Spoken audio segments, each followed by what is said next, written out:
So the most progress that we have made in the last 1,000 years as a species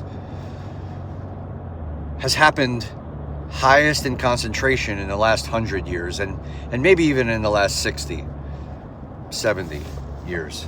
So we have to look at that as a curious question. Why is that? Why is it that we've made so much progress in the last 60 to 100 years? Well, I would argue that it's because of good people. Good people. Now, when I say good people, I don't mean perfect people. I don't mean, people who never got, never stole anything or never told a lie, who hadn't been corrupted in some way. I'm talking about good people who had the totality of human being in mind, and as that trickles down, let's just say to our country, the best in mind for the most amount of people has been, the good people have been leading that charge. Now there's been certainly moments where, it hasn't been as effective and we've had to reconsider some things, and all that's normal in the evolution of a society. But what's happening now is a dramatic shift from the good people who aren't perfect to the bad people who are perfectly bad. Like, there's nothing good about them. They want nothing for everyone else and everything for themselves. It's all black and white to them, literally almost.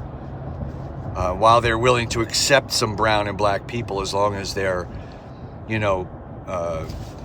repurposing and regurgitating the white talking points, as long as they're spewing the right words and being loyal to the right master, they're allowed to participate in this newfound project.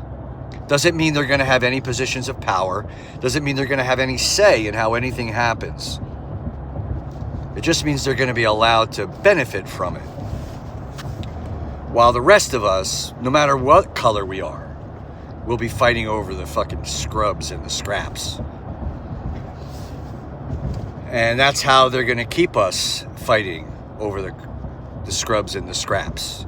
Because if they can keep us doing that, we won't really look up and go, holy shit, it's not them in the same socioeconomic class as me, in the same, soup as me that was simmering and now is boiling. It's not them. It's these people upstairs that are really the problem. They're really the ones that are deflecting the responsibility onto my fellow citizens so that we fight. And I guess in some ways we have to concede that we understand that, and that we have to come together and unite against them, because there's like 10-1 against them with us. But because they divided us all up, we can't unite. They divided us all up with these issues, man. And really, these issues are very important. But none of them are as important as our democracy. None of them. We can agree to disagree on some stuff. I'm not saying that we have to agree on everything. I'm just saying we got to come together and fight the real fight. Fight the real enemy. And that is the wealth class, the elite, wealthy, white, wealthy, elite, mostly men. Some women are going to be allowed in the game. Again, as long as they toe the line. So what do? Well, the first thing we have to do, in my opinion, is let the people know who voted for this that it's not okay. That what they did is fucked up. That they sold the rest of us out for a better seat at the table really sucks. They sold us all out for a better parking spot. That really sucks to think about. Your fellow Americans would do that. That kind of sucks, but we got to face it. We got We got to tell those people what they did. They have to understand it. If we don't tell them, who do you think is going to tell them? You think the Fox propaganda network's going to tell them? You think all these other, you think they're going to hear about it on Twitter? I don't think so. They need to hear it from us. So we need to tell everybody in our life that what you did was not okay. You put us all at risk. You put us all at danger for a better seat at the table, for a better parking spot, for a closer proximity to power. That's fucked up, man. We're all in the soup together now. Now we need to put that shit behind us. Well, as long as that person is willing to hear that message and concede that that's what happened, they're welcome.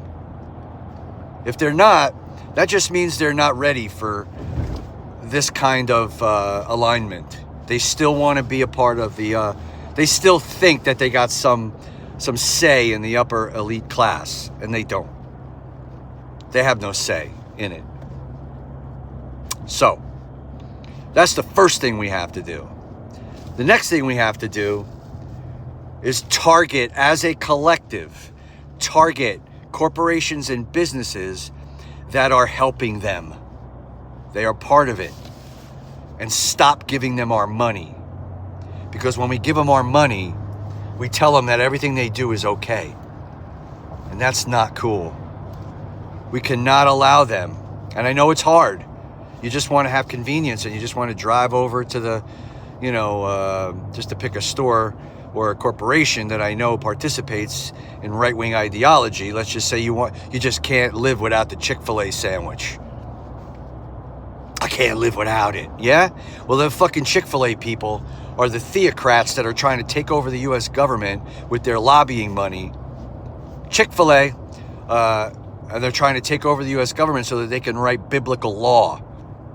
Like laws that we all have to follow. That's what they're doing over there at Chick-fil-A. They're not making chicken sandwiches, motherfuckers. They're making law. They're making biblical law. That's what they want to do. So that's the second thing we got to do. We got to stop that shit. We got to get a collective list, and all of us got to buy into it. If that means Amazon, we got to find another. I think it means Amazon. I think Jeff Bezos is on it too, man. And I wouldn't want to give that motherfucker another nickel. We have to keep our money in the places that we know it's going to be used for democratic purposes. That's just an example. Third thing we got to do, and I hate to say this, but we got to arm ourselves. All of these people, not saying that, not everybody in America has guns. I mean, it's crazy. But we have to arm ourselves with not guns necessarily, but we have to arm ourselves with the truth. We have to arm ourselves with the courage and determination. We have to arm ourselves with our health and well-being, which means we have to train. We have to train for war. We have to train for combat. We have to train to make sure our bodies are in tip-top shape. I've been working at this for a year now because I was broken down over time from my own body. But once I realized what was coming almost a year ago, I started training really hard to get my body, my mind, and my spirit ready for combat. The kind of combat where I don't know where it's going. I really don't. I'm not calling for violence. I'm just saying I have to arm myself with the truth. I have to arm myself with the understanding, and I have to arm myself with good health, well-being, and an ability to take care of myself in the face of everything is going to fall apart. What does that mean? It could mean growing a vegetable garden. I know that sounds stupid, but if there's nothing on the shelves to eat, where are you going to get food? Have you thought about this? I don't know how to protect my money yet. I need to find out. There's nothing stopping Donald Trump and anyone in his administration from coming into my bank account and taking every dollar I have, into my brokerage account and taking every dollar I have. They can label me a terrorist and take all of my assets. I got to protect that. These are the first three things. 1,